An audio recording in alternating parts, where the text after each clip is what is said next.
Hey y'all! This video is part of a series I'm doing with Everyday Feminism, which is a website dedicated to helping you break down and stand up to everyday oppression. That sounds really familiar. This video is part of a series for Everyday Feminism, a website dedicated to helping you stand up to and break down everyday oppression. Nope. Can't remember where I heard that from. And in this video, I wanted to talk about another analogy that has helped me better understand some aspect of feminism. This useful analogy helps explain how femininity and the norms surrounding feminine appearance are self-enforced and held in place by all of us.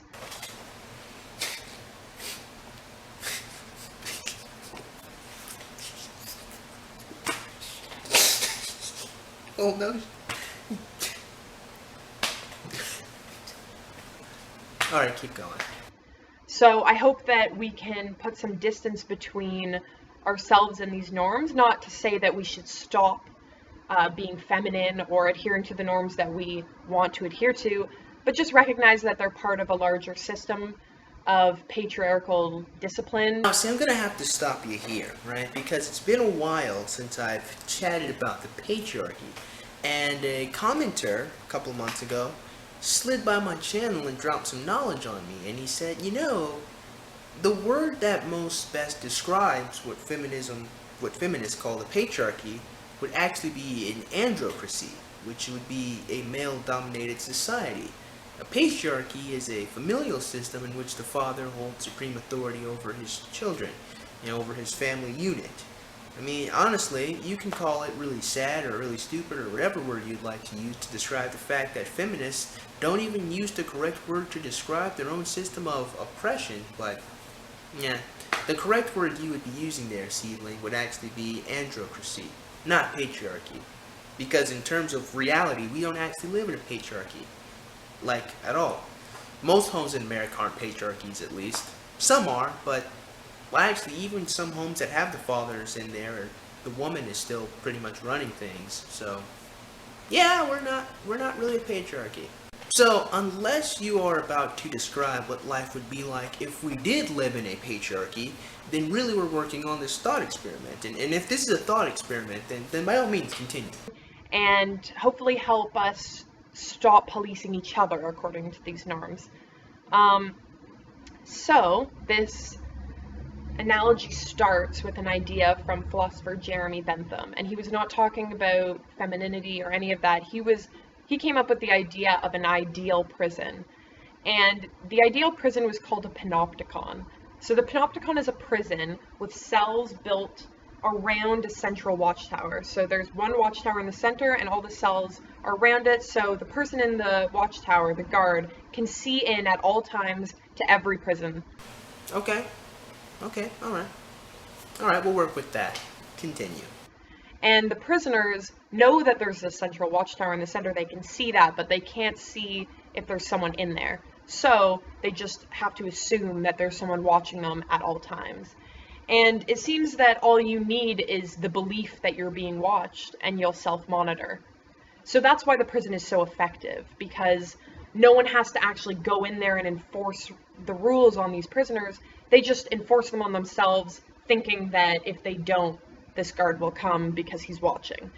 And this idea was then taken on by another thinker, Foucault, and Foucault believed that this was a metaphor for modern society more generally. So he thought that not only prisons, but all hierarchical structures in society like the army, schools, hospitals, factories, all of those have evolved through history to resemble this panopticon. In other words, power initially and used to be imposed from the outside through violence, but now this process has been internalized and people impose these constraints on themselves. Okay, that's interesting. It's going to take a little more to convince me of this being the case, but okay. Thought experiment. Continue. So, now feminist philosopher Sandra Barkey takes the panopticon from Jeremy Bentham and Foucault's reading of it and applies it to femininity, and what it means to be feminine in a patriarchal society. All right, still working on that patriarchy thought experiment. Okay. All right, keep going, seedling. So Berkey says that women self-police and commit themselves to relentless self-surveillance due to living in a patriarchal society. Are you sure about that? You sure that doesn't have something to do with women want to be attractive to attract mates? You know? Because women aren't the only animals to do stuff like that. It's kind of a female thing in nature. Female mammalian thing. I don't really know a lot of reptiles who are, you know, grooming and whatnot. That's sort of a mammalian kind of. Are you sure that maybe there's not some kind of biological reason, you know, estrogen that might make some ladies want to be attractive to men? Now, of course, if you talk to a feminist or any woman really, most of them won't be honest and say, yeah, I want to look good to men. They'll probably bullshit you and say, I do this for myself. However, I'm going to debunk that right now. Think about this one for a second. Ladies, even men, try this thing out. I want you guys to look at your face without a mirror. Now you're going to find out very quickly that you can't do it. Unless you want to go with the loophole and say, I just took my camera phone and I put it on selfie mode. Okay, fine, I'll raise you up one. Look at your face without a camera, without a screen, without anything that can reflect your face back onto you. And you'll notice that you cannot see your face. I can't see my face without a camera. No one can see their face. Let me ask you a question about your hair. Can you see your hair? I mean, you might be able to pull your hair in front of you. I can't see my hair at all without a mirror. Most of my body, yes, I can see. But when it comes to my face, I can't see that. And yet, there's a lot of time that a lot of women and even guys put on their face. Something that they cannot see without a mirror. Something that other people will be able to see. So you're not really doing anything that you do with your face or even your appearance at all for yourself, so you feel or you think you look pretty, because even by saying I want to look pretty means you want to appeal to other people. That in itself shows you're doing it for other people, point blank. But you don't get to see your face for most of the time you exist in this plane of reality. So anytime anyone says some nonsensical bullshit that I only look this good for myself is lying, because you cannot see yourself without a mirror. And unless you intend on spending the rest of your day staring at a fucking mirror, you're doing it for other people. There might be some narcissistic, I like getting attention, or you might just want to look good for that day. Sure, that's your prerogative. I'm not saying you're narcissistic, you want to look good. What I am saying is that you are not solely doing that for yourself. You are doing it so other people think you look good. And there's nothing wrong with that, is what I'm saying. But don't bullshit me. So, basically, a panoptical male authority, the guard in the panopticon, it lives in the consciousness, she thinks, of most women. So, we're constantly viewing our bodies through the eyes of this anonymous patriarchal other. And here I thought girls were just trying to look pretty, so guys will spend money on them and eventually get married to them. And maybe even have sex with them. That's what I thought. I didn't know it was some patriarchal guard in the back of women's minds that made them put on so much clothes and put on makeup. I just thought that girls liked being pretty so guys can come over and approach them. That's what I thought. But you know, this is a thought experiment. I forgot. We're doing a thought experiment of what life would be like if we did live in a patriarchy. Patriarchy we very clearly do not live in. The guard. And if we really think about beauty norms, they're completely impossible, unattainable. Well, to a certain extent. I mean, some women are just genetically, gifted, and they're just really pretty, they don't need makeup. And even those women still put on makeup, so they look even prettier. But a lot of the images you probably measure yourself up to are either computer generated or Photoshop. So to that extent, you're correct, but there are people like Brittany Renner, for example. Now, while it is true I do not think Brittany Renner is going about fitness promotion the best way, I cannot argue with results, and the results are Brittany Renner does get some girls to go exercise. Even though she does take a lot of pictures of her butt, which I'm not upset about, she is doing something. I mean, she's getting other girls to go also take pictures of their butts after they exercise, which I mean, yeah, sure, we live in a culture where people are obsessed with butts and all of that, but the point is, Brittany Renner is a real person, and she has an obtainable goal of being fit and sexy. She does exist. She is real. And her goal is, again, she's not unobtainable, is what I'm saying. That's the ultimate point. So, to a certain extent, you're correct if you're looking at photoshopped images, but if you're looking at, other women's Instagrams, which aren't photoshopped, although some of them are, then no, it's a mixed bag. It's a mixed bag. Some women are actual obtainable images, other women have been photoshopped. That's usually like in magazines and all of that. You won't normally find it on Instagram, although sometimes you will. They also go against our body's natural inclinations to grow hair and, sit and walk and act a certain way. Yeah? See, here's the thing. I know a lot of young ladies are really worried about their hair and all of that, but I mean, you don't have to be. I mean, are there some guys like Nash Greer who don't like arm hair? Yeah. That means you just don't date guys like Nash Greer. However, if you want to date guys like Nash Greer, then you have a choice to make. You either have to cut off your arm hair or not. And that's your life, and you have to live it. You don't have to do anything you don't want to do. No one's forcing you to do this stuff. It's just that if you want a specific result, you'll have to do it. For example, I want to get to the grocery store. Now I have a choice. I can either stay here and be hungry, or I can get my ass up, get in my car, and drive there even though I don't want to drive. There I have two choices, and which one beats out is the one I want the most. I want food more, so even though I don't want to go in this car and drive over there, I'm going to do it. And the same thing as being attractive. You want attention from men. You don't think you being plain will get you that attention, so you have a choice to make. You can either be fine without getting attention, or you can put on some makeup or wear some high heels, or get some butt pads, although it is the greatest deception in the world. Don't get butt pads. The point is, you have a choice to make, and you choose that. No one's forcing you to do anything, and you need to take responsibility for the fact that you don't feel that way, because you don't feel that way. And you have to start taking steps to change that. It's not the goddamn patriarchy that's making you feel that way. It's you, in your vagina area, because you want attention and sex. There's nothing wrong with that, just don't bullshit yourself, is what I'm saying. All of these things go against what our body really wants to do naturally. What are you talking about? Your body naturally wants to have sex.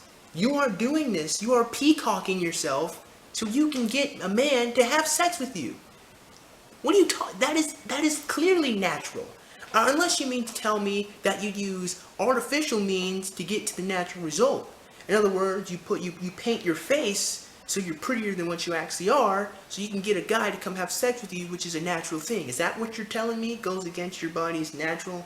Because if that's not, I don't know what you're talking about, seedling. Why is it that we do them? Why do we follow them when there isn't, a panel of male authorities that are deciding these norms and enforcing them on us all? Seedling, let me explain something to you. Very interesting thing. Our bodies want to maintain a state of equilibrium, right? So, for our example, let's take a guy, he's about 150 pounds, right? And his body burns about 2,500 calories a day. So to maintain his weight of 150 pounds, he has to consume 2,500 calories. That's how he gets equilibrium. Sometimes it goes up, sometimes it goes down, about average. So, this guy is not attractive to women. He's a little too skinny. He's a tall guy. He wants to put on some weight. Now, to put on weight is actually a little unnatural. In order to put on weight, you have to give your body a reason to grow muscle. And then you have to exceed the amount of calories your body naturally burns. Well, again, your body wants to maintain equilibrium. Your body wants to be as energy efficient as possible. Well, it's not going to be super efficient if you're constantly breaking your muscles down to then build them back up. In any sort of hunter-gatherer type situation, that's not really effective. Now, there's lots of different discussions you can have and talk about. Are our bodies still in this whole hunter-gatherer type of mentality? Why would our bodies evolve to only stop in this period of time? Yeah, sure, you can discuss that. But what we know is, again, our body wants to maintain equilibrium, and gaining weight is an offset to that. And then after you gain weight, you're going to have to change your equilibrium to something else. Gaining weight, as in artificially grabbing 2 dumbbells and lifting them up like this, is very artificial, you know? It's not really natural movements. Well, maybe, you know, like rock climbing is natural. Yeah, but again, the whole point is that the whole gaining weight thing and weight gaining and the Bowflex are all artificial means to build up your muscle, which is a natural thing, so you can attract women. Basically, I go through that whole example to explain that there are artificial means for people to obtain something that's natural, to do something that is also natural. That's what I'm saying. Men do the same thing, seedling, trying to look sexy for women by exercising. The same thing, women put on makeup and high heels and also do light, moderate exercises. It's, one, it's not something that only happens to women, and two, it's completely natural. It's just through artificial means. What do you... Oh, okay, again, thought experiment. I forgot. I mean, this is a thought experiment. So Barkey basically says that we do them for everyone and no one. So the pressure comes from all around you. It's not that there are specific people, it's just other women, it's men, it's the media, it's all of that. It's coming from everywhere, but at the same time, it's coming from ourselves, from no one else. So, because the male gaze is something that we've all internalized, she thinks. The male gaze. You know what? I think I'm gonna have to do an entire video on that whole male gaze bullshit. Yep, I'm gonna do it. Oh, continue. There's no need for a formal authority, like a panel of men, to enforce these norms. And in fact, the lack of that formal authority creates this impression that gender norms are natural, or that they're a complete voluntary choice that we're making, and that there's no other reason that we would do these things. So, but it's important to realize that we are taught to think about our bodies as objects to be gazed upon and decorated, and that there is always someone else judging us and viewing our bodies, and this is something that we've internalized, so we self-regulate according to that. I'm sorry, but if women are really doing this so much and self-regulating as often as you're making it out to be, that sounds like OCD, obsessive compulsory disorder. It really sounds very obsessive and vain, to put it bluntly, that women are constantly worried about the way they look going through life. You might want to get that checked out. And it's also important to remember that these aren't realistically norms that we can all just shake off. I mean, femininity is a practical requirement for a lot of women to move through a patriarchal society. We can't escape this judgment. Even if we were to shake it from ourselves completely, there would still be pressure coming from all around us. We're judged by our size, our speech, our movement, even looking our own age. And that kind of sounds like a people thing, like that happens to people, not specifically women. But I mean, maybe the age thing, people are judging you based on how you look, that might be like a woman thing. Sure. But that, I mean, the whole, you have to look good and present yourself for everybody else in society, that's a people thing. That's not something that only happens to women.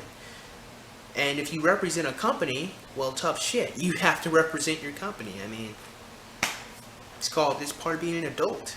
So because in this society we're perpetually being seen and judged by men, by other women, and ultimately by ourselves, it's as if we live in this panoptical prison, and in the center is this patriarchal other that we've all internalized. Now, based on what I have heard from lots of feminists in the course of my lifetime, it kind of sounds like to me that a lot of women kind of see themselves from the point of view of other people, which is very interesting, and it would actually explain a lot.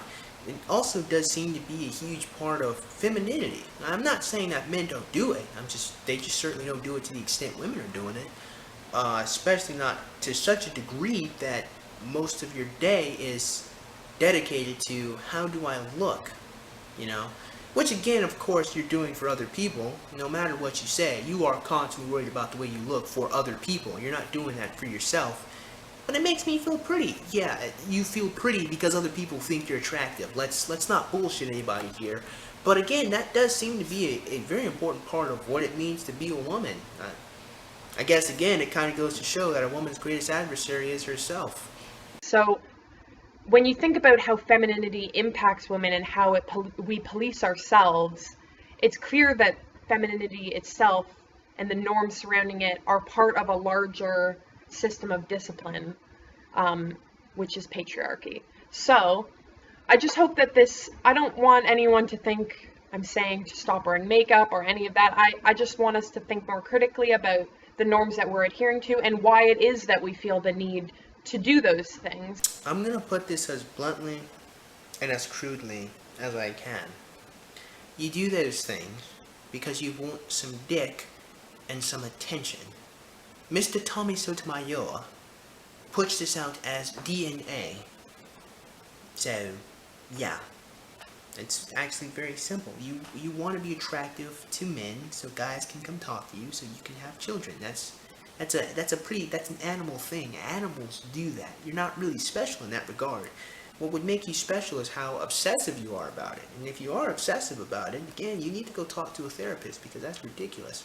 I don't mean to say that to sound patronizing. I mean to say that to sound honest. As in, someone honestly needs to tell you that if you're constantly worried about the way you look, you are not only vain, but you need to go do something about that. Because there are much more important things in life than how you look. That's what I'm saying. Because I know that for myself, I don't think that women need to wear makeup. Definitely not. I would never tell another woman that she should wear makeup. No, I agree with you on that one. Yeah, I like it better when girls don't wear makeup, so I actually know what their face looks like. One thing I cannot stand is when a girl looks differently with makeup on and without makeup. That drives me fucking insane. I can't stand that, man. You know, like if you have acne, just wash your face, man. Just drink more water. Just, you know, don't put on this mask, this illusion. I'm sorry, I'm rambling. Wrap us up. But when I look in the mirror, I can't help but feel like I will look better if I put it on or something like that. And this idea that I'm even being looked at, that is even an important thing to think about, is something that I've internalized growing up in a culture that tells me I'm here to be looked at and I'm here to be decorated. So it's very hard to shake, but I think it's an important thing to talk about. And this analogy really helped me better understand how these norms work when there is no explicit authority forcing them on us. And I'm gonna end the video there. And one final thought.